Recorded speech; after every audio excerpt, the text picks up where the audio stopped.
off. Never give your dog a treat or pet it when it jumps up on you. We talked about that in a different video. In this video, I'm going to talk about something that's really unfortunate. When I was 7 years old, I got mauled by a German Shepherd.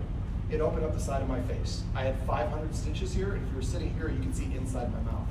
It required 13 reconstructive surgeries, and it's not something I want anyone to go through.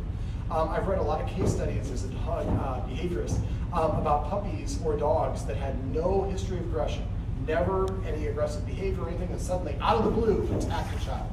Now, we have a video on the Puppy Class Parents page where it shows a lot of examples of things not to do. But in this video, we're just going to talk about creating safe zones for your puppy.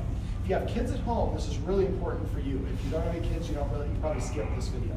Basically, what we want to do is teach the kids that anytime the puppy is on the dog bed, bench, or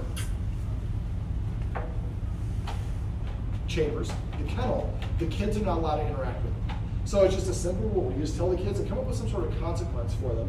If the dog is on the dog bed or in the kennel and you want to play with the dog, you have to come and get us to come and get the dog for you. What a puppy will, or most dogs will actually move away if they don't like something. The case studies I've read about dogs that bit someone were dogs that typically overheat. The kids want to play with the dog is overly tired, it needs to move away, so it goes and hides in the bushes or runs away from the kids. The kids go grab it and pull it back to play. Luca's going to give you a little bit of a close-up. Luca, puppy, puppy, puppy.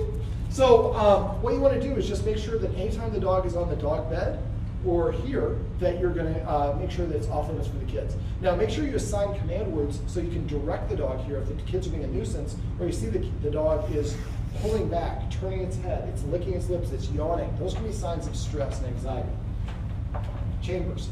And so if you recognize or if the dog gets stiff or it's got its mouth open, like, a lot of us interpret that as a smile, but that's actually usually stress. So if you see your dog kind of do it, your kids are trying to engage with the dog, and the dog's turning its head or trying to move away, make sure the kids don't chase it. Otherwise, you might end up with a dog that ends up nipping or biting the kids as a way of saying no, because you didn't teach your kids to keep a proper boundary, and it's really easy to do. And I don't want any kids to go through the experience that I had. So please, if you have kids at home, make sure you create a couple safe zones. Make sure that you very strictly enforce it so the dog knows instead of nipping, I can go to this place or this place, and I'm safe from the kids.